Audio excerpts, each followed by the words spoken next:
Hello students, कैसे हैं आप लोग।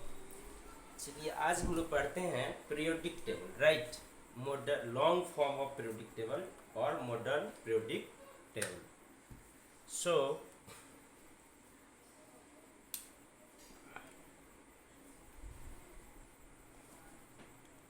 Long form of periodic table.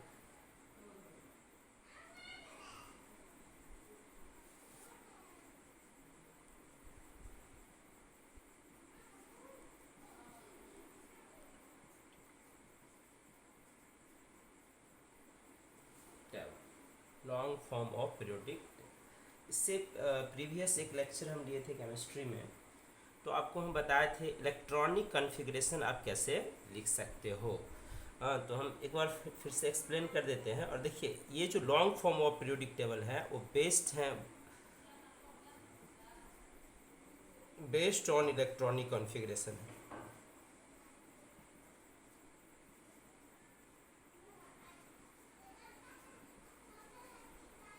Configuration based on electronic configuration. Long form of periodic table किस पे आधारित है। और आप देखोगे कि यहाँ पे आपको जो एलिमेंट्स है, 118 एलिमेंट्स हैं, इसको कवर करने के लिए हमको 4 सबसेल यूज्ड होगा, SPDF। और 7 सेल, इसको आप क्या पढ़ते थे, सब सेल। ओके, ये हम लोगों का है सब सेल। और 7 सेल्स यूज होता है, 1 से लेके कहाँ तक, 1 2 3 6 7 4 5 भी लिखिए, क्यों ना दें, 4 5, ये आपका सेल इन्वॉल्व होता है, सेल। और इलेक्ट्रॉनिक कॉन्फ़िगरेशन हम लिखते कैसे हैं, अफवाओ प्रिंसिपल के आधार पे। कैसे लिखते हैं, ऑफ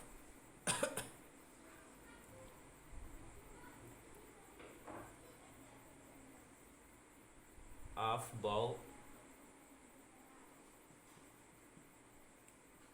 प्रिंसिपल के आधार पे हम लोग इलेक्ट्रॉनिक कॉन्फ़िगरेशन लिखते हैं। ये अफवाओ प्रिंसिपल क्या होता है बताइए। ये होता है 1s फर्स्ट सेल के लिए, 2s 2p। ये हमको बताता है कि फर्स्ट सेल में एक सब सेल होता है और सेकेंड सेल में 2 सब सेल। थर्ड सेल में कितना सब cell, 3s 3p 3d 3f। देखिए, मेरा जो ये लेक्चर है आपको आगे जो क्लास होगी, आपको जो आप पूरा होल चैप्टर पढ़ेंगे पीरियोडिक टेबल का या केमिस्ट्री पढ़ेंगे, तो आपको हेल्प करेगा। अभी हम कोई चैप्टर को प्रोसीड नहीं कर रहे हैं केमिस्ट्री में, और हम चाहते हैं कि आपका कुछ फाउंडेशन बेसिक जो सबको पता होना चाहिए वो आपको भी पता होना चाहिए। ये क्लास 9th के बच्चों को भी पता होना चाहिए, 10th को भी, 11th को भी, 12th को भी। आप इसमें से किसी भी क्लास में हो और आपको ये सब चीज़ अभी तक पता नहीं है, तो आपको ज़रूर मेरा वीडियो पूरा देखना चाहिए। ओके, सो थर्ड सेल में 3f नहीं होता है, राइट। फोर्थ सेल में क्या होता है, 4s 4p 4d and 4f। Fifth cell में होता है 5s 5p 5d 5f 5g। जी तो यूज होता है, लेकिन वहाँ तक इलेक्ट्रॉन पहुँचता नहीं है। 6x 6p 6d 6f 6g 6h 7s 7p 7d 7f 7f 7g 7h and this is 7i। Maximum number of electrons यहाँ पे कितना हो सकता है। देखो, यहाँ पे 2 चीज़ आपको प्रीवियस क्लास में बताया गया था। एक ऑर्बिटल कितना हो सकते हैं, देखो s में एक ऑर्बिटल हो सकता है और 1s में भी एक ही ऑर्बिटल होगा। और इलेक्ट्रॉन्स की बात होगी तो कितना हो जाएगा यहाँ पे 2। सेकेंड सेल, ये जो सेकेंड सेल है इसमें मैक्सिमम ऑर्बिटल कितना हो सकता है बताओ। तो s के लिए 1 और p के, तो ये हो गया 2 का स्क्वायर, डायरेक्ट हो गया। यहाँ ऑर्बिटल हो गया कितना, 2 का स्क्वायर यानी 4। और इलेक्ट्रॉन्स कितना हो जाएगा, 2 इंटू 2 का स्क्वायर, 2 इंटू 2 का स्क्वायर यानी कितना होगा 8। दुगुना इलेक्ट्रॉन्स होगा, जितना ऑर्बिटल उसका दुगुना इलेक्ट्रॉन। इस तरह से थर्ड सेल के लिए भी बात किए थे हम, ऑर्बिटल कितना होगा, नंबर ऑफ ऑर्बिटल यहाँ 3 का स्क्वायर और इलेक्ट्रॉन्स कितना होगा 2 इंटू 3 का स्क्वायर। प्रीवियस लेक्चर को हम थोड़ा सा कंसंट्रेट करने का कोशिश करते हैं। यहाँ ऑर्बिटल हो जाएगा हम लोगों का 4 का स्क्वायर और इलेक्ट्रॉन्स 3 किया 9 दूना कितना हो गया 18। इलेक्ट्रॉन्स हो जाएगा हम लोगों को 2 इंटू 16 इज इक्वल टू कितना हो गया 32। फिफ्थ सेल में ऑर्बिटल कितना हो जाएगा 5 का स्क्वायर और इलेक्ट्रॉन्स कितना हो जाएगा 2 इंटू स्क्वायर ऑफ 5, तो ये हो जाएगा 50। सिक्स सेल में ऑर्बिटल कितना होगा, ऑर्बिटल होगा हम लोगों को 6 का स्क्वायर और इलेक्ट्रॉन्स हो जाएगा 2 इंटू 6 का स्क्वायर, ये हो जाएगा 36 दूना कितना हो गया 72। और यहाँ ऑर्बिटल हो जाएगा 7 का स्क्वायर और इलेक्ट्रॉन्स हो जाएगा 2 इंटू 7 का स्क्वायर, यानी कितना हो गया 98। ये आप पढ़े। इसके अलावा आप ये भी पढ़े हो कि SPDF में कितना इलेक्ट्रॉन्स हो सकता है। इसको हम यहाँ से एक बार समराइज कर देते हैं फिर से। SPDF,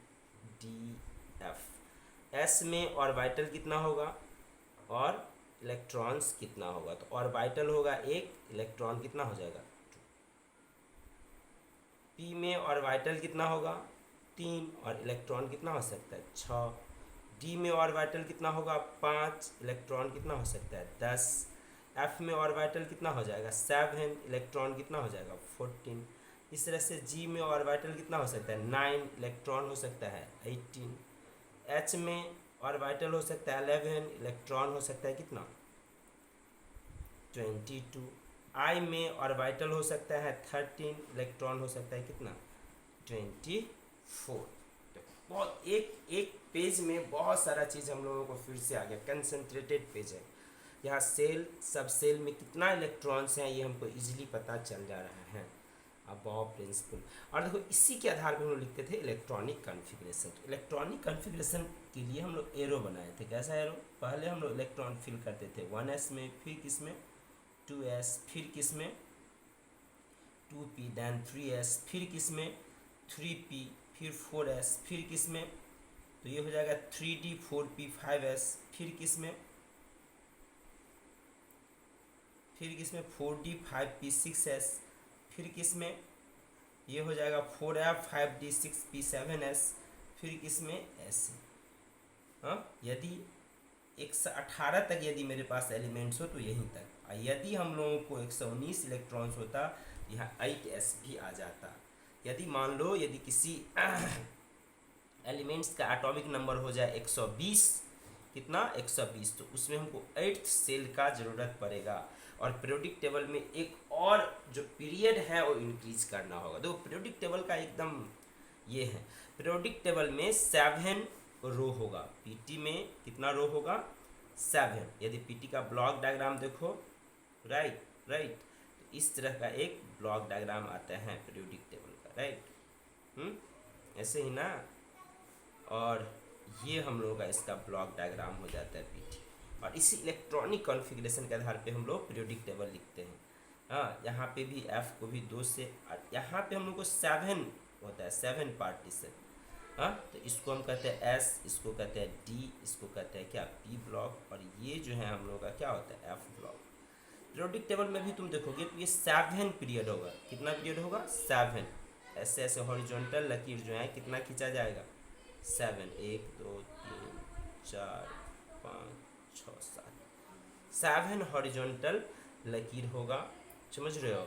और इस तरह से हम देखते हैं, देखो वर्टिकल लकीर कितना हो जाता है, तो इसमें S में होता है 2 वर्टिकल लकीर, D में होता है 10, P में होता है 6, 2 10 12 6 18। तुमको पता है पीरियोडिक टेबल में कितना रो होगा, मतलब पीरियड कितना हो जाएगा, पीरियड हो जाएगा हम लोगों का 7। और इसको हम कहते हैं रो के बाद क्या होता है जी कॉलम, तो कॉलम कितना होगा इसमें, कॉलम हो जाएगा 18। कहाँ से आया 18, S, D और P ही मेन पीरियोडिक टेबल को रिप्रेजेंट करता है। F जो है वो हम इसी में मिक्स्ड करके समझ सकते हैं और उसके लिए अलग से कोई कॉलम हम लोग डिज़ाइन नहीं किए हैं, राइट। तो ये हो गया हम लोगों को पीरियोडिक मतलब ये इलेक्ट्रॉनिक कॉन्फ़िगरेशन का ये बेसिस हो गया। तो आई थिंक इसके लिए, इसके डिटेल के लिए आपको पिछला लेक्चर जो है केमिस्ट्री का वो आपको देखना चाहिए, बेसिक केमिस्ट्री लेक्चर 1। और ये भी बेसिक केमिस्ट्री है, पीरियोडिक टेबल कोई ये नहीं है कि कोई ये, लेकिन पीरियोडिक टेबल एक चैप्टर भी है जो सिस्टमेटिक तरीक़ा से पढ़ाया जाएगा। अभी हम ये देखते हैं कि पीरियोडिक टेबल हम बनाएंगे कैसे। इसके लिए आप सबसे पहले क्या करो, 1 से 30 तक तुमको एटॉमिक नंबर याद कर लेना है। 1 से 30 तक आई थिंक आपको याद होगा। चलिए लिख के बताइए आप लोग, 1 से 30 एटॉमिक नंबर। तो हाइड्रोजन का कितना होता है एटॉमिक नंबर बताइए। हाइड्रोजन का एटॉमिक नंबर होता है 1। हीलियम का क्या होता है, हीलियम होता है 2। लिथियम क्या होता है 3। बेरिलियम क्या होता है 4। बोरॉन क्या होता है 5। कार्बन क्या होता है 6। नाइट्रोजन का कितना होता है एटॉमिक नंबर 7। ऑक्सीजन 8। हाँ, फ्लोरीन कितना होता है 9। हाँ, उसके बाद क्या होता है फ्लोरीन के बाद नियॉन कितना होता है 10।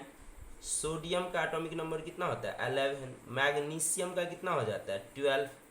एल्युमिनियम का कितना हो जाता है 13। सिलिकॉन का एटॉमिक नंबर कितना होता है 14। फॉस्फोरस का एटॉमिक नंबर कितना होता है 15। सल्फर का एटॉमिक नंबर कितना होता है 16। क्लोरीन का एटॉमिक नंबर कितना होता है 17। हाँ, क्लोरीन के बाद क्या होता है पोटेशियम का एटॉमिक नंबर कितना होता है, आर्गन पहले, आर्गन होता है हम लोगों का 18। पोटेशियम का हो जाता है 19। हाँ, और कैल्शियम का होता है 20। इतना तक तो आप 10th क्लास में ज़रूर याद किए हो। अभी आपको याद करना है स्कैंडियम, SC हो गया आपका क्या स्कैंडियम। इसका कितना होता है एटॉमिक नंबर 21। हाँ, स्कैंडियम। टाइटेनियम, ये हो गया हम लोग को। स्कैंडियम के बाद आपको किसका याद रखना है टाइटेनियम। वेनेडियम 23 में किसका रखना है हमको याद, वेनेडियम। वेनेडियम। क्रोमियम का रखना है 24। पिछले लेक्चर में भी इसको हम मेंशन किए थे, फिर से कर रहे हैं क्रोमियम। मैग्नीज का हम लोगों का होता है कितना 25 मैग्नीज। आयरन हो गया हम लोगों का 26। फेरस। कोबाल्ट कितना हो जाता है 27। और निकेल कितना हो जाता है, निकेल कितना हो जाता है 28। कॉपर कितना होता है, कॉपर कितना होता है 29। और निकेल, कॉपर और जिंक का एटॉमिक नंबर होता है कितना 30। जिंक का एटॉमिक नंबर कितना होता है 30। ओके, आप लोग 1 से 20 तक मास नंबर भी याद रख सकते हो, जो पॉपुलर मास नंबर है। देखो यहाँ आइसोटोपिक मास अलग अलग हो सकता है, यानी एक ही एटम के कई सारे आइसोटोप्स होते हैं, तो उसका फिर अलग अलग मास होगा। और देखो हम लोग एवरेज एटॉमिक मास, यानी कोई भी सैंपल यदि हम लेते हैं, कहीं हाइड्रोजन लेते हैं, तो हाइड्रोजन में तो प्योर हाइड्रोजन नहीं रहता, उसमें कुछ न कुछ ड्यूटेरियम होता है, कुछ न कुछ ट्राइटियम होता है, तो ये एक अलग से लेक्चर बनता है। हाँ, तो यहाँ पे इसका यदि हम एक जनरल मास नंबर लेते हैं, इसके एक आइसोटोप का, तो कितना हो गया 1 होता है मास नंबर। हीलियम का कितना हो जाता है 4। लिथियम का कितना हो जाता है 7। बेरिलियम का कितना हो जाता है 9। बोरॉन का कितना हो जाता है 11। फिर कार्बन का कितना होता है, कार्बन कितना हो गया 12। नाइट्रोजन का मास नंबर, देखो जो मासिवली एवेंडेंट है, जो अधिक मात्रा में पाया जाता है नेचर में, उसको हम लोग रिप्रेजेंट करते हैं। और ऊपर से जो हम लिख रहे हैं उसको मास नंबर बोला जाता है। 20 तक तो 20 तक हमको जरूर याद रखना चाहिए। हाइड्रोजन का मास नंबर कितना 1। हीलियम का मास नंबर कितना 4। लिथियम का कितना 7। बेरिलियम का कितना 9। बोरोन का कितना 11। कार्बन का कितना 12। नाइट्रोजन कितना हो गया 7 दूना 14। देखो यहाँ तो तुम देख रहे हो 1 1 हो गया, यहाँ 2 4 हो गया, यहाँ तक देख रहे हो कि दुगुना में दुगुना करके एक ऐड कर रहे हैं, 3 दूना 6 एक साथ ले रहे हैं। फिर यहाँ से यहाँ तक जो है हम दुगुना वाला पॉपुलर लेते हैं, यहाँ से यहाँ तक दुगुना। 8 दूना कितना हो गया 16। फिर 9 दूना 18, एक कितना हो गया 19। 10 दूना कितना हो गया 20। 11 दूना 22, एक कितना हो गया लगभग 23। मैग्नीज का हो गया 12 दूना 24, यहाँ ओ डिवीजन का गेम स्टार्ट हो गया। 13 दूना 26, ओड है तो दुगुना करके एक जोड़ दो, 13 दूना 26, एक साथ 23, ओड मतलब विषम संख्या, ओके। 14 दूना कितना हो गया 28, 15 दूना 30, एक कितना हो गया 31, 16 दूना कितना हो गया 32। अब देखो यहाँ इस सब में क्या होता है कि जो हम अभी आइसोटोपिक मास दिखा रहे हैं, तो कोई भी सैंपल कहीं से कलेक्ट करेंगे तो इस सब का यही सब रहेगा, 99.9% जो है इसी का रहेगा जो आइसोटोपिक मास ऊपर में दिखा रहे हैं। लेकिन क्लोरीन में क्या होता है, इसमें 35 भी होता है, और क्लोरीन का क्या होता है भाई, क्लोरीन 17, 37, और इस दोनों के परसेंटेज में थोड़ा एकदम मासिव ये है। हाँ, इसका होता है 75%, तो ये हो गया हम लोगों को कितना, क्लोरीन 37, 35, 37, 75% और 25%, मतलब 3:1 का रेशियो होता है इसका, तो ये मासिव परसेंटेज हो गया। इसलिए इसका जब एवरेज एटॉमिक मास लेते हैं, जो हम निकालना सीखेंगे, ये 35.5 लोग लिखते हैं। लेकिन यदि हम इसका आइसोटोपिक मास लिखें तो क्लोरीन 17, 35 का 35 ही होगा, और क्लोरीन 17, 37 का कितना होगा 37 ही मास नंबर होगा। मास और मास नंबर में यहीं से डिफरेंस आता है। When we will consider average mass of the all isotopes present in an sample, then that is called atomic mass. अब मास नंबर होता है number of atoms present in any atom, number of sum of the protons and neutrons. देखो इसको हम अलग से एक थोड़ा सा ये लेक्चर बना देते हैं, तो ये समझ गए हो, ये हो गया 40,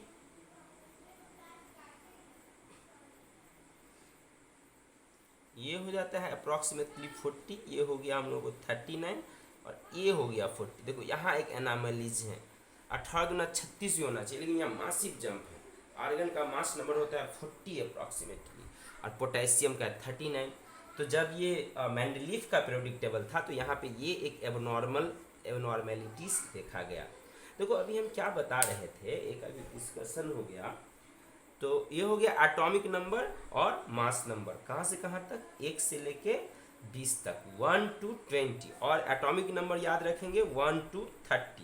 क्या सवाल है, scandium, titanium, vanadium, chromium, manganese, ferrous, cobalt, nickel, ferrous, cobalt, nickel, copper, zinc, ये सब आप याद रखोगे, राइट। देखो what I am going to discuss,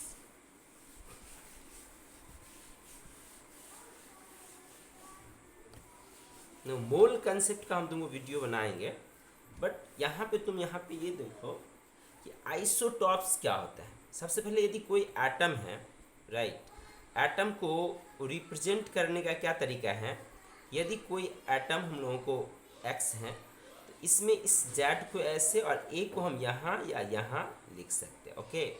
तो मान लो कि इस तरह से हम एक एटम को रिप्रेजेंट कर रहे हैं, तो ए एक्स तो हो गया मेरा क्या, एक्स हो गया हम लोगों को एटम, और ए क्या हो गया, टेल मी, ए को हम क्या कहते हैं, ए इज आवर मास नंबर, ए क्या है हम लोगों का मास नंबर, और जेड क्या है हम लोगों का बताओ, Z is our atomic number. तो जेड हम लोगों का जो है एटॉमिक नंबर है, ए को हम कहते हैं मास नंबर। देखो यहाँ यदि हम ये बोले कि एटॉमिक नंबर क्या होता है, इसका डेफिनेशन डिफाइन किया गया है एटॉमिक नंबर को कैसे, so it is defined as, और it is equal to number of proton equal to numbers of protons present in an atom। Basically इसका डिफिनीशन ही ऐसे दिया जाता है एटॉमिक नंबर का, number of, it is defined as, और it is equal to, atomic number is equal to number of protons present in an atom. Atom में जितना प्रोटॉन होगा उसी को हम कहेंगे number of proton is equals to क्या हो जाएगा, एटॉमिक नंबर। जबकि मास नंबर क्या होता है, तो देखो यहाँ पे जो मास नंबर होता है, मास नंबर को हम डिफाइन करते हैं, mass number is defined as, mass number को हम कैसे डिफाइन करते हैं जानते हो आप लोग, mass number, it is defined as sum of, it is defined as sum of, it is defined as sum of protons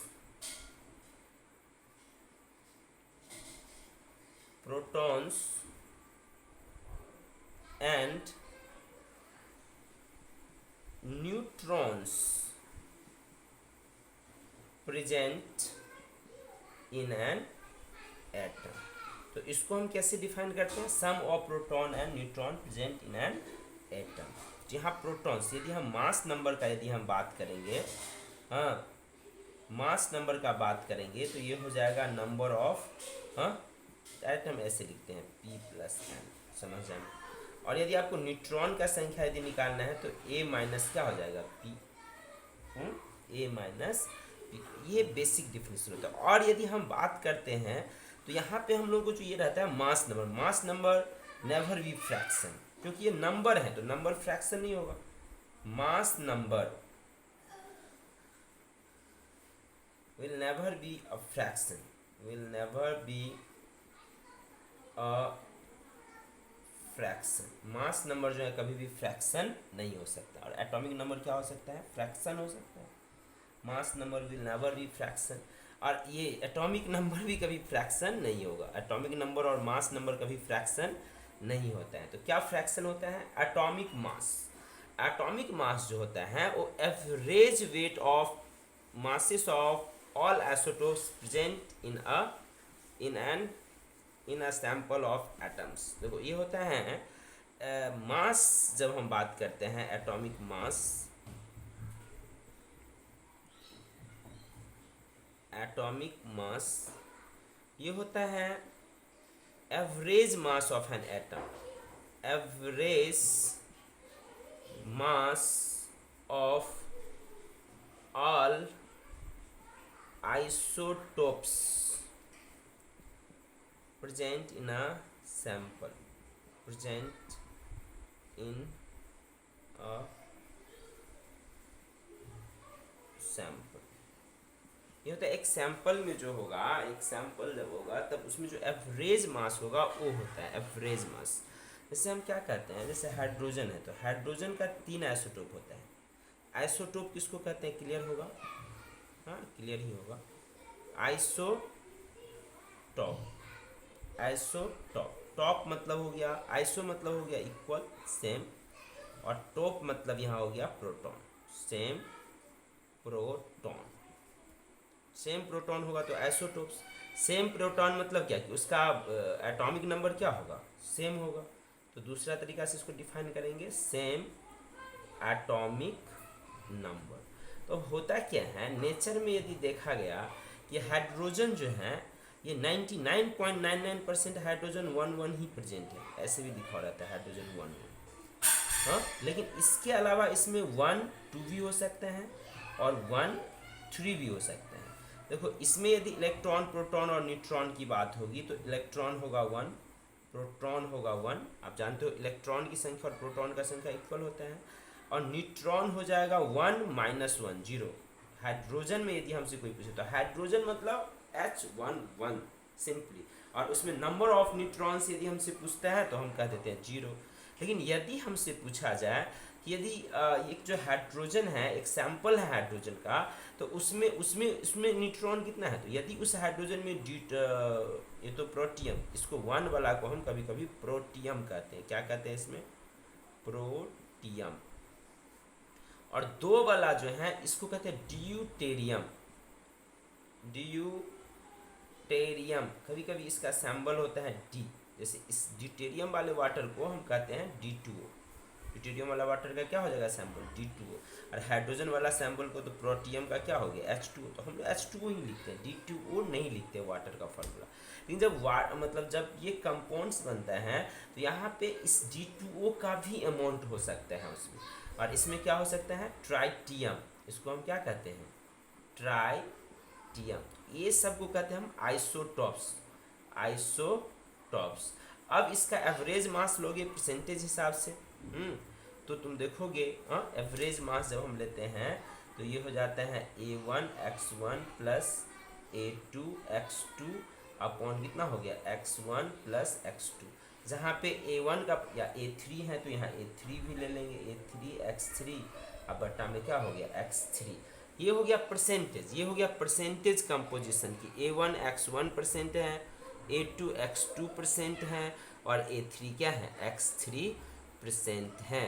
तो परसेंटेज कंपोजिशन जो है यहाँ पे आपको पता होना चाहिए। परसेंटेज कंपोजिशन यदि इसमें दिया हुआ हो तो एवरेज मास जो लेंगे तो ऐसे, और ये मास दशमलव में हो सकता है, फ्रैक्शन में हो सकता है, मास नंबर जो है दशमलव या फ्रैक्शन में नहीं हो सकता है। चलो ये एक लेक्चर हो गया। आइसो बार भी आप जानता ही होगा, जिसका मास सेम होता है, बार मतलब यहाँ पे हो गया मास। आइसो बार का क्या हो जाता है, आइसो बार में क्या होता है भाई, मास इसका सेम हो जाता है, same mass, mass number is same but atomic number is different, but atomic number is different.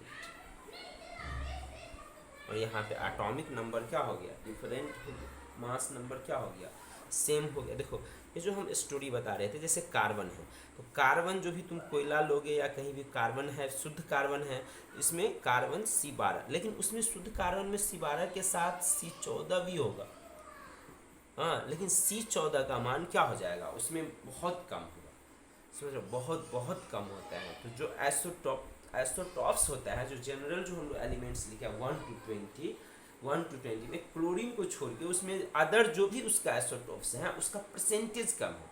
Dominant जो आइसोटॉप है, डोमिनेंट मतलब क्या, जो अधिक मात्रा में पाया जाता है, 99.9% जो अवेलेबल है उसका हम मास लिखते हैं, 99.99% यहाँ पे कार्बन C12 होता है, लेकिन यहाँ पे 0.01% ही कार्बन 14 भी प्रेजेंट रह सकता है किसी सैंपल में, समझ रहे हो। तो हम इसके मास को नहीं लेते हैं। हाँ, आइसोटॉप्स में प्रोटॉन सेम होगा, इलेक्ट्रॉन्स भी सेम होगा, but neutron will be different. तो ये हो गया आइसोटॉप्स का स्टोरी है। अच्छा, क्लोरीन वाला स्टोरी को क्लियर कर दे। देखो क्लोरीन जो होता है 1735 होता है। अब यही एक एलिमेंट्स है जहाँ पे दोनों आइसोटॉप्स डोमिनेंट होता है। डोमिनेंट मतलब ये नहीं कि थोड़ा सा है, इसमें थोड़ा सा नहीं है, बहुत ज़्यादा है। तो ये हो गया, ये मान लो कि तुम्हारा, मान लो ये 75% है सैंपल में, और ये कितना है 25% है, मान लेते हैं। तो 75% और 25% जब इसका कंपोजिशन हो गया तो ये 99.99% वाला बात नहीं ना हुआ। इसीलिए इसका जब भी हम क्लोरीन का मास लेंगे, समझ लो, कहीं जैसे हाइड्रोक्लोरिक एसिड बनाया तो ये इसमें कौन मतलब कौन क्लोरीन कंबाइन किया हाइड्रोजन से, 35 वाला कि 37 वाला, दोनों का केमिकल प्रॉपर्टी सेम होता है, दोनों का इलेक्ट्रॉनिक कॉन्फ़िगरेशन इसका भी और इसका दोनों का सेम होगा, और केमिकल प्रॉपर्टी इसका सेम हो जाएगा। तो इस क्लोरीन में 35 वाला भी होगा और क्या होगा 37 वाला भी होगा। तो हम जब इसका, जैसे मान लो कि इसका टोटल मास लिखे तो हाइड्रोजन का लिख लिए 1, और इसका क्या लिखे 35 की 37, तो यहीं से कन्फ्यूजन स्टार्ट होता है। और हम लोग ऐसी सिचुएशन में इसका एवरेज मास ले लेते हैं। यदि देखो एक एटम उठाया जाए, एक एटम में तो सिर्फ ये होगा या ये होगा, क्लोरीन का कहीं से एक एटम पिक करोगे तो एक एटम में 35 होगा या 37 होगा, बी श्योर। जब कभी सैंपल, और एक एटम तो कहीं तुमको मिलता नहीं है, जहाँ कहीं भी प्रयोग होता है या तुम जो भी कैलकुलेशन करोगे वो सिंगल ऑटोनोमस एटम के साथ नहीं करोगे, वहाँ तो group of cluster of atoms होगा, क्लस्टर ऑफ एटम्स होगा। तो हम क्लस्टर ऑफ एटम्स के साथ ना, मतलब ग्रुप्स ऑफ एटम्स के साथ प्रयोग करते हैं ना। तो देखो इसका जो हम मास लेते हैं तो यही हो जाता है। देखो 35 वाला जो है वो कितना परसेंट है, 75% है, तो ये हो गया 75 अपॉन कितना हो गया 100। और 37 वाला कितना हो गया, हाँ 37 वाला कितना परसेंट है 25% है, तो ये हो गया 25 अपॉन कितना हो गया 100। और यहाँ x1 प्लस x2 लोगे तो 75 अपॉन 100, आप प्लस क्या ले सकते हो तुम 25 अपॉन 100। देखो गौर करो, तुम नीचे वाला को कटाओगे तो ये 1, मतलब एलसीएम लोगे तो 100/100 कट के क्या हो जाएगा 1 हो जाएगा। जो भी कैलकुलेशन है तुम्हारा ऊपर है, हाँ जो भी कैलकुलेशन है ऊपर है, इसको यदि हम थोड़ा सा सिंप्लीफाई कर लेते हैं, 25 या 75 और 25 चौका कितना हो गया 100, और ये हो गया 25 चौका 100। तो यहाँ बट्टा में तो हमको 4 आ ही रहा है, और ऊपर में कितना आ जाएगा तो बताओ, ये हो जाएगा 35 3 जा हो गया 5 तिया कितना हो गया 3 पंचे 15, 3 तिया 9, 1 10, 105, अब प्लस कितना हो गया 37, तो ये हो गया 7 5 कितना हो गया 12, 7 5 12, और ये हो गया 3, एक कितना हो गया 4, ये हो गया 1 अपॉन कितना हो गया 4। इसको हम थोड़ा सा कट कर देते हैं, तो 4 तिया कितना हो गया 12, 4 तिया 12, 2 14, 4 पंचे 20, 2 22, 2 22 हो गया ना, तो फिर 4 पंचे 20 कितना आया 35.5। ये 35.5 किसी इसका मास है क्या? नहीं। इसका मास है क्या? नहीं। दोनों किसी सैंपल में, कंटेनर में जब मिक्सचर इसका होगा, हाँ, और वहाँ से उसका एवरेज यदि हम लोग वेट निकाल लेते हैं, एवरेज मास क्या हुआ, हाँ, using the formula average mass का क्या हम फार्मूला लेंगे, m is equals to A1 x1 plus क्या हो गया A2 x2। पीरियोडिक टेबल से हम लग रहे हैं कि तुमको हेडिंग दिए पीरियोडिक टेबल और पढ़ा रहे हैं एटम के बारे में। तो देखो, हमको पीरियोडिक टेबल पढ़ने का भी मुख्य पर्पस है कि हम एटम के बारे में पहले हम पूरा इन्फॉर्मेशन कलेक्ट कर ले, उसका जो कॉमन प्रॉपर्टीज हैं जान ले। और देखो, ये पीरियोडिक टेबल को हम लंग्स ऑफ केमिस्ट्री भी कह सकते हैं। हाँ, खास करके जो इनऑर्गेनिक केमिस्ट्री तुम्हारा है वो टोटली वेस्ट है, तुम्हारा टोटली वेस्ट है किस पे, पीरियोडिक टेबल पे वेस्ट है।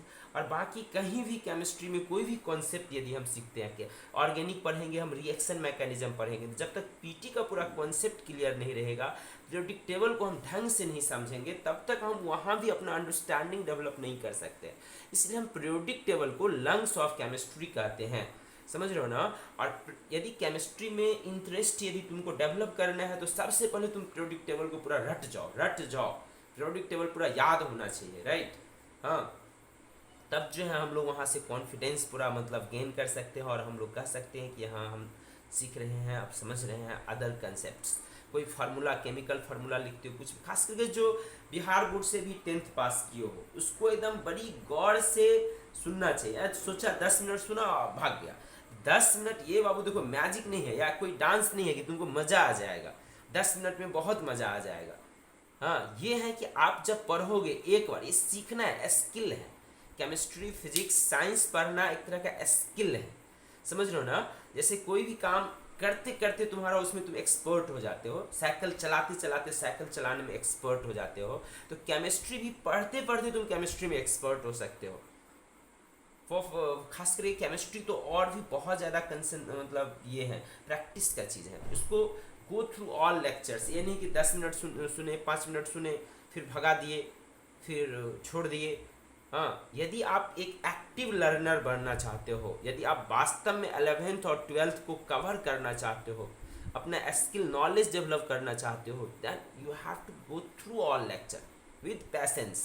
यहाँ हम फेस मेरा विजिबल नहीं है क्योंकि हम लोग कम रिसोर्सेस में एक छोटे से बोर्ड पे इसको ये कर रहे हैं, लेकिन हम समझ रहे हैं कि लेक्चर क्वालिटी जो है जो हम पूरा पढ़ोगे, जो 5 10 20 लेक्चर यदि मेरा सुन लोगे, तो लगेगा कि हाँ, चीज़ें कनेक्टेड हैं। सर जो प्रीवियस क्लास में दूसरे वाले पहले वाले लेक्चर में जो बताए, दूसरे वाले लेक्चर में जो बता रहे हैं, तो दोनों में कनेक्शन है। तो चलो हम शुरू से पूरा लेक्चर को, वीडियोज़ को देखते हैं, सुनते हैं। और ऑनलाइन है तो उसको हम कभी भी सुन सकते हो, ऑप्शंस है। लेकिन जब भी सुनो, कॉपी पेन लेके बैठो, ये नहीं कि ऐसे बैठ गए भाई, कॉपी पेन लेके रहो बगल में। हाँ, यदि कुछ वैसा आ गया, क्वेश्चन आ गया, न्यूमेरिकल आ गया, तो उसको पॉज करके फिर से सॉल्व कर लेना है। तो ये सब एटीट्यूड तुम्हारे अंदर होना चाहिए।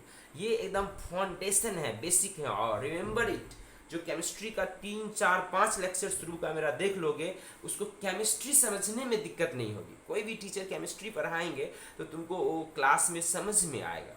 तो फाउंडेशन वाला लेक्चर वीडियो जरूर तुम देखो।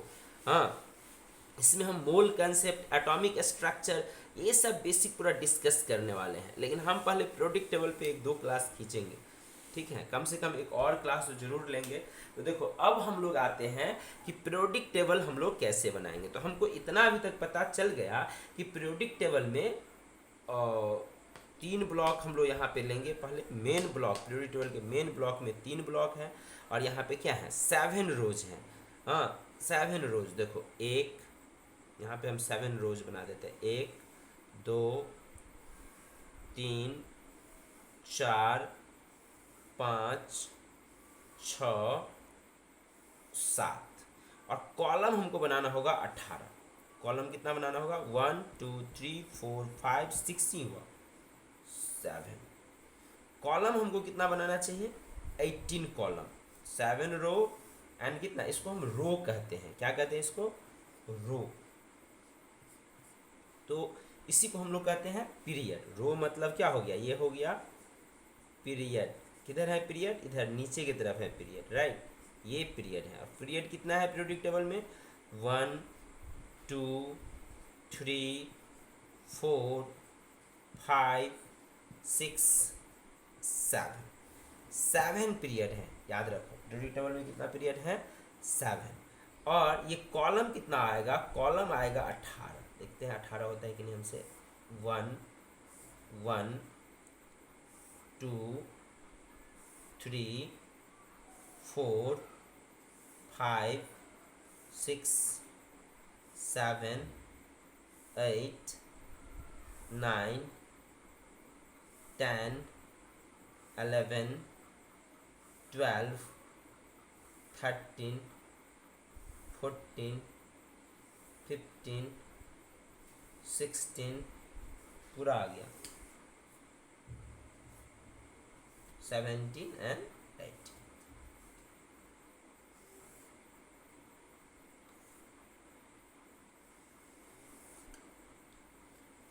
ये हम लोग का पहले मैट्रिक्स बना लेंगे। जब भी पीटी बनाना हो तो 7 रोज और 18 कॉलम, इस तरह से आप पीरियोडिक टेबल बनाओगे। अब देखो यहाँ आप 1 to 30 तक फिल करना से पढ़ लेते हैं, ये देख लेते हैं काउंटिंग 1 2 3 4 5 6 7 8 9 10 11 12 13 14 15 16 17 और 18। सो पीरियोडिक टेबल में कितना रो कितना कॉलम हो गया, पीरियोडिक टेबल में 7 रो और 18 कॉलम हो गया। इस 18 कॉलम को, ये जो इधर से जो आपको 18 कॉलम दिख रहा है, इसको हम कॉलम भी पढ़ सकते हैं। इस कॉलम को हम लोग कहते हैं ग्रुप। क्या कहते हैं इसको, कॉलम को क्या कहते हैं, ग्रुप। देखो एक चीज और तुम्हारा टेक्निकल यहाँ पे देखो, पहला जो पीरियड है उसको हम लोग वेरी शॉर्ट पीरियड कहते हैं। क्या कहते हैं पहला पीरियड को, वेरी शॉर्ट पीरियड, जिसमें मात्र 2 एलिमेंट्स हैं। कितना एलिमेंट्स हैं, 2। आप जानते हो इसमें हाइड्रोजन यहाँ होगा और इस तरफ आ जाओ तो क्या हो जाएगा, मान लो हीलियम हो गया। तो पहला पीरियड में क्या है, सिर्फ 2 एलिमेंट्स, एक हाइड्रोजन और दूसरा क्या हो गया, हीलियम। फिर दूसरा पीरियड में यदि हम देखें तो क्या हो जाएगा, दूसरा पीरियड में हम लोग आते हैं हीलियम के बाद इधर से लिथियम, हाँ, और क्या होता है बेरिलियम। तो देखो ये एस ब्लॉक है। डी ब्लॉक तुम्हारा 4th पीरियड से शुरू होता है, यहाँ से डी ब्लॉक स्टार्ट होगा। हाँ, तो बीच में हम 10 ठो खाना छोड़ देंगे, यहाँ डी ब्लॉक नहीं आएगा, बीच में डी ब्लॉक है। तो एस ब्लॉक है, देखो इधर क्या है, शुरू में है एस, फिर बीच में है हम लोग का डी और इधर है पी। तो अभी देखो डी ब्लॉक इधर नहीं आएगा, तो यहाँ क्या आया, एस ब्लॉक आया, तो फिर डी ब्लॉक खाली रहेगा। कितना खाली रहेगा, 10। तो 1 2 3 4 5 6 7 8 9 10 खाली कर, बस 12 तक पहुँच गया।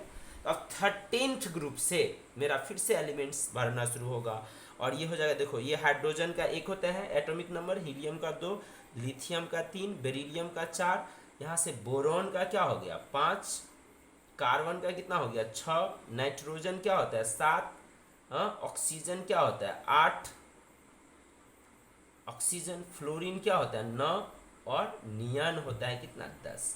फिर आ जाओ आगे, तो देखो सेकेंड पीरियड को हम लोग शॉर्ट पीरियड कहते हैं। वेरी शॉर्ट पे फिर से आगे शॉर्ट, यहाँ पे 2 शॉर्ट पीरियड हैं। जैसे इसमें शॉर्ट पीरियड में कितना एलिमेंट आया, 2 इधर एस ब्लॉक में और 6 ठो पी सब सेल में कितना इलेक्ट्रॉन हो सकता है 6। तो यहाँ पे एलिमेंट भी 6 है, देखो 1 2 3 4 5 6। तो ये 6 एलिमेंट इधर 2, तो टोटल सेकेंड पीरियड में कितना एलिमेंट्स है? सेकेंड पीरियड को हम कह सकते हैं शॉर्ट पीरियड। शॉर्ट पीरियड में कितना एलिमेंट है? 8। नियॉन के बाद हम लोग को आ जाएगा यहाँ पे सोडियम। सोडियम ये क्या हो जाएगा? मैग्नीशियम, फिर यहाँ डी खाली। यानी आप जो 20 तक पढ़े हो ना 10th में, वहाँ तक कोई डी ब्लॉक नहीं है, ट्रांजिशन एलिमेंट्स नहीं है, समझ रहे हो? तो यहाँ पे हो गया NaMg, फिर यहाँ पे हो गया मैग्नीशियम के बाद क्या होता है? एल्युमिनियम। एल्युमिनियम 13, सिलिकॉन क्या होता है? 14। हाँ, सिलिकॉन के बाद क्या पढ़े हो? Phosphorus 15, sulphur 16, chlorine 17 and argon क्या पढ़े हो? 18। ये हो गया 19। कितना होगा? फिर से हम एस ब्लॉक में आ गए। हाँ, तो एस में हो गया 19 किसका होता है? पोटेशियम। और 20 किसका होता है? कैल्शियम। 20 किसका होता है? कैल्शियम। अब हम लोगों का डी ब्लॉक स्टार्ट हुआ। यदि आप इरेजर रखे हो तो आप बाकी के कॉलम सबको क्या कर सकते हो? मिटा सकते हो फॉर ब्यूटिफिकेशन। उसको लुक देने के लिए बाकी रो कॉलम को हम लोग क्या कर सकते हैं? जो खाली रह गया उसको हम लोग इरेज कर सकते हैं। उसको पूरा इरेज कर। अब देखो तुमको लुक आया पीरियोडिक टेबल का। हाँ, ये PT बन गया मेरा। अब यहाँ से आपको 30 तक हम बोले आपको याद रखना है। तो यहाँ होगा स्कैंडियम, फिर क्या हो जाएगा? टाइटेनियम, फिर क्या होगा? वेनेडियम, फिर क्या होगा? क्रोमियम, फिर क्या होगा? मैग्नीज, फिर क्या होगा? फेरस, फिर क्या होगा? कोबाल्ट, फिर क्या होगा? निकेल, हाँ, फिर क्या होगा? कॉपर, और फिर क्या होगा? जिंक। इतना आपको सबसे पहले भर लेना है। इतना एकदम 10th तक के बच्चों को भी इतना तो एकदम हो जाना चाहिए। इससे आपका पूरा क्लियर हो जाएगा। अब देखो इसको यहाँ पे लिख लो, ये S ब्लॉक है, ये D ब्लॉक है, और ये जो है मेरा क्या है? P ब्लॉक है। इसको आप फर्स्ट ग्रुप कह सकते हो, ये सेकेंड है, ये थर्ड है, ये फोर्थ है, ये फिफ्थ है, सिक्स्थ है, सेवेंथ है, एट्थ है, नाइन्थ है, 10th है, 11th है, 12th, और 13 से फिर यहाँ पे शुरू हो गया P ब्लॉक। 15, 16th, 17th और ये 18th ग्रुप है, समझ रहे हो? 7 रो 18, 7 रो 18 कॉलम, यानी 7 पीरियड और 18 ग्रुप होते हैं पीरियोडिक टेबल में। इसके अलावा आप लोग हर एक बच्चे इनर्ट गैस जरूर याद रखो। इनर्ट गैस क्या सब होता है? Helium, neon, argon, krypton, xenon, रेडन। और यहाँ पे जो कंपाउंड होगा इसका नाम हम इस तरह से लिख लेते हैं UU। समझ रहे हो? इसे सब डायरेक्ट याद रखना चाहिए तुमको, समझ रहे हो? इसको अब बाकी का जो है आप थोड़ा बहुत ट्रिक लगा के आप भर सकते हो। जैसे देखो फर्स्ट पीरियड का ये 4 ठो तो भरा ही गया, तो 2-3 ठो बचा हुआ है, तो इसके लिए हम ट्रिक लगाते हैं।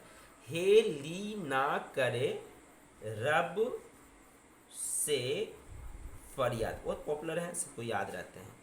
हाँ, बेटा मांगे कार,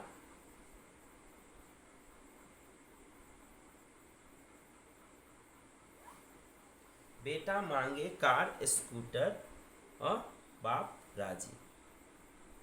स्कूटर यहाँ पे होता है SR, स्ट्रांसियम। हाँ, स्कूटर, बाप हो गया बेरियम, और राजी रेडियम। ये होता है सेकेंड ईयर लाख आ करोड़। देखो ये बहुत इंपॉर्टेंट है, यहीं से हम लोग को F ब्लॉक शुरू होता है। इसको एक को कहते हैं लेंथनाइट्स और एक को क्या कहते हैं? एक्टिनाइट्स। तो ये याद हो रहा है आप लोगों को? ये होगा 3 जोड़ हाफ। 3 जोड़ हाफ कितना? देखो नीचे में जो है वो बड़ा 104, 103। देखो यहाँ पे जो होता है हीलियम, ये आप याद रखो कि ये इसका एटॉमिक नंबर कितना होता था? 2। इसका कितना होता है? 10। इसका कितना होता है? 18। ये 36, ये 54, ये कितना होता है? 86। और 86 में 32 जोड़ोगे तो कितना हो जाएगा? 86 + 32, 6 2 8, 100, ये होगा 118। पीरियोडिक टेबल में टोटल कितना एलिमेंट है? 118। इसके इधर देखो, ये हो जाएगा 117, 116, बराबर है 115, 114, 113, 112, 111, 110, 109, 108, 107, 106, 105, 100 कितना हो गया 4। पीटी खरीद लो, बस हम लोग स्किल सीखते हैं, उसमें से देखते रहो जैसे जैसे बताते हैं। तो ये हो गया 3 जोड़ हाफ, ये हो गया वो नब त है, ये हो गया वो नब त है, ये हो गया करो मरो वर्क, क्रोमियम मोलिब्डेनम टंगस्टन, ये होता है मान तक री। इसको हम एक साथ याद रखते हैं, फेकोनी फेरस कोबाल्ट निकेल, ये होगा रहो पदवी, और ये होगा असम इंदौर, और ये क्या होगा पटना। ये होगा क्यों आगे आओ, वैसे इसमें कॉस्टली एलिमेंट्स हैं, जितना गहरा गोता लगाओगे, हाँ जितना गहरा गोता लगाओगे उतना कॉस्टली एलिमेंट्स मिलेगा यहाँ पे। क्यों आगे आओ, जान काट है जी, जिंक कैडमियम पाल, यह है बाल गंगाधर गैलियम, इसको कहते हैं हम इंडियन तिलक। कैसी गीत सुनाऊं, कैसी गीत, गीत का तो लिखे ही नहीं, जर्मेनियम, गीत सुनाऊं प्यारे बलम, ये क्या होगा, नाना पापा आज सब बीमार हैं, ये हो गया ओ से टे पो, ये होता है fluorine chlorine bromine iodine statin. देखो यहाँ बाउंड्री है, ये जो है हम लोगों का क्या है बाउंड्री है, हाँ टेलुरियम पोलोनियम, इसके इस तरफ तुम्हारा जो है सारा क्या है मेटल्स हैं, इसको हम कहते हैं मेटलवाइट, और ये सारा जो है मेरा नॉन मेटल है। तो ये पीरियोडिक टेबल है। देखो पीरियोडिक टेबल से हम लोग क्या क्या पता कर सकते हैं, तो यहाँ पे कुछ कुछ की टर्म्स तुमको याद करना है, 1 से 30 तक पूरा याद रखो। इधर से ये याद रखो, helium neon argon krypton xenon radon, helium neon argon krypton xenon radon जो इनर्ट गैस है उसका एटॉमिक नंबर याद रखो। तो देखो इस तरह से यदि आप पीटी बना लेते हो और इतना चीज़ तुमको याद है, तो इसमें से हर एक एलिमेंट्स का एटॉमिक नंबर तुम बता सकते हो। जैसे मान लो कि ब्रोमीन का हमको याद नहीं था, लेकिन इस पीरियोडिक टेबल में देखते हैं क्रोमियम से पहले आया, तो ये 36 है, तो ये क्या होगा 35 होगा। आयोडीन का याद नहीं एटॉमिक नंबर, तो ये 54 है, तो ये कितना हो जाएगा 53। हाँ स्टैटिन का कितना हो जाएगा 85, यूओ से पहले क्या होगा 117। मान लो तुमको क्या मरकरी का एटॉमिक नंबर याद है, पता है, हाँ चलो पीटी बन गया, अब गिनती करके बताओ क्या होगा। तो ये हम लोग का 86 है, 85, 84, 83, 82, 81, 80, 80, और इसका 79। क्या है ये एयू गोल्ड, गोल्ड का कितना होता है 79, प्लैटिनम का हो गया कितना 79, 78। तो इस तरह से टंगस्टन का तुमको मालूम नहीं है, चलो इधर से गिनती कर लेते हैं। तो ये हो गया 86, 85, 84, 83, 82, 81, 80, 80 हो गया था, 79, 70, 79, 78, 77, 76, 75, 74 होगा इसका 74। ये 10। देखो इसका 1, इसका क्या होगा, जैसे मान लो हमको रुबिडियम का क्या होगा एटॉमिक नंबर, तो रुबिडियम किसके बाद है, क्रिप्टन के बाद है रुबिडियम, ये 4th में है, ये 5th में है, तो 36, तो ये कितना हो जाएगा 37। इतना दूर से गिनती करके पीछे नहीं आना है, इधर से हो गया 36, 37। सीजियम का कितना हो गया 54, 55, इसका कितना हो गया 86, और ये हो जाएगा कितना 87। यदि हमको लेंथेनाइट का एटॉमिक नंबर कोई पूछ ले क्या होगा लेंथेनाइट, ये एकदम याद रखना होता है हम लोग को, लेंथेनाइट क्या होता है। तो लेंथेनाइट किसके बाद हो जाएगा, देखो 54, 55, 56, 57, तो लेंथेनाइट का जो एटॉमिक नंबर होगा वो कितना होगा 57। और एक्टिनाइट का कितना हो जाएगा, तो ये 86 है, यहाँ 87, 88, और ये हो जाएगा हम लोग को 89। तो देखो हम कम से कम अभी फर्स्ट डे जो पीटी बनाए, तो इसमें हम एटॉमिक नंबर हम लोग ट्रेस कर सकते हैं यदि हमको इनर्ट गैस का एटॉमिक नंबर पता हो। देखो पीटी जो है ना समंदर है, कितना भी पढ़ो कितना भी पढ़ो, इसमें से बहुत कुछ क्या लंग्स है, मतलब पूरा सेंटर है, हार्ट है, यहीं से पंप होगा सारा ब्लड, पूरे केमिस्ट्री के बॉडी में चला जाएगा, समझ रहे हो ना। तो यहाँ से जो कॉन्सेप्ट निकलेगा वो पूरे केमिस्ट्री में पूरा एकदम फ्लो होगा, समझ रहे हो। तो इसको जो है बड़ी पेशेंस से पढ़ना है, कई बार पढ़ना है, एक बार पढ़ के होगा नहीं। देखो ये जो हाइयर एलिमेंट्स हैं, इवन 100 से ऊपर जो एलिमेंट्स हैं, तो उसको हम क्या करते हैं, देखो बीच में हमको 2 छूट रहा है जो एफ ब्लॉक होगा। चलो इससे पहले हम लोग पहले ये IUPAC नेम को थोड़ा सा देख लेते हैं।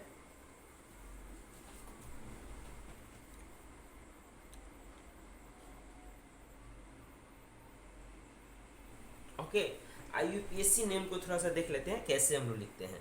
तो IUPAC नेम लिखने के लिए हम लोग टेक्निक यूज करते हैं, जैसे नील, नील मतलब होता है, तुम याद रखो, जीरो। नील मतलब क्या हुआ, कुछ नहीं, नील। उसके बाद क्या होता है, नील के बाद क्या होता है, अन, अन मतलब हो गया हम लोग को 1, बाई मतलब क्या हो गया 2, ट्राई मतलब क्या हो गया 3, क्वाड मतलब क्या हो गया, क्वाड मतलब कितना हो गया 4, पेंट मतलब क्या होता है 5, हेक्स मतलब क्या हो जाएगा 6, हेप्ट मतलब क्या हो जाएगा 7, ऑक्ट मतलब क्या हो जाएगा 8, नॉन मतलब नॉन नहीं लिखते हम लोग, क्या लिखते हैं यहाँ पे इन, इन मतलब हो गया यहाँ पे 9। अब देखो यहाँ 100 के ऊपर जो नाम लिखे हैं, जैसे हम इसमें यू लिखे, तो कैसे लिखे यू, 1 से 18 है ना, तो एक के लिए हम लिखेंगे कितना यू, देखो अन, अन का क्या हो गया यू, दूसरा यू स्मॉल, और 8 के लिए क्या लिखेंगे हम लोग ऑक, पहला लेटर ले लिए। तो आप समझ गए हो कैसे लिखते हैं। इसका यदि पूरा नाम लिखोगे तो इसको ऐसे लिखा जाता है अन, अन ऑक, ईयम लगा देते, सोडियम पोटेशियम रुबिडियम सीजियम, तो ऑक्टियम, हीलियम, ऑक्टियम, ईयम लगाते हैं, अन अन ऑक्टियम, क्या पढ़ेंगे इसको अन अन ऑक्टियम। हाँ, इस तरह से जैसे मान लो कि ये है, ये हो गया अन यू, ये 0 के लिए क्या लिखने वाले हो एन, और 4 के लिए क्या लिखने वाले हो क्यू, अन अन क्वाडियम, जैसे 105 है तो क्या लिखोगे यू एन, और ये हो गया पी पेंटियम, यू एन क्या लिखोगे एच, यू एन क्या लिखोगे एस सेप्टियम, हेप्ट नहीं लेते हम लोग, यहाँ पे क्या लेते हैं सेप्ट, हेप्ट लेते हैं हम लोग ऑर्गेनिक में, ओके, यहाँ पे लेते हैं सेप्ट, तो यू यू एस, यहाँ पे हम लिखेंगे यू एन, और क्या हो गया octium, U N ennium, U U nilium, U U U, U U bium, bi, हाँ, U U trium, U U quadium, U U pentium, ये क्या हो गया यू यू हेक्सियम, ये हो गया यू यू सेप्टियम। समझ रहे हो। तो इस तरह से जो नीचे जो एलिमेंट्स था उसका हम IUPAC नेम लिख लिए।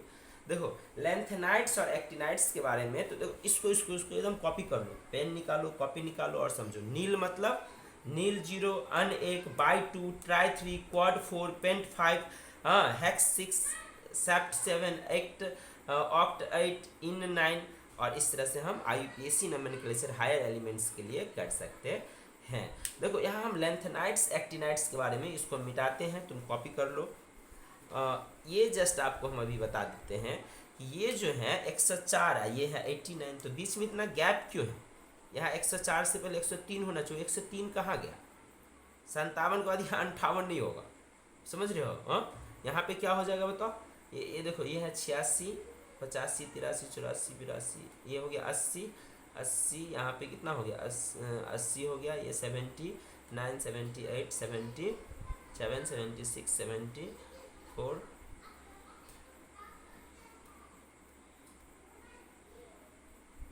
इसमें से 32 घटा दो तो कितना होगा, 104 में से 32 माइनस करेंगे तो कितना हो जाएगा 2, 7,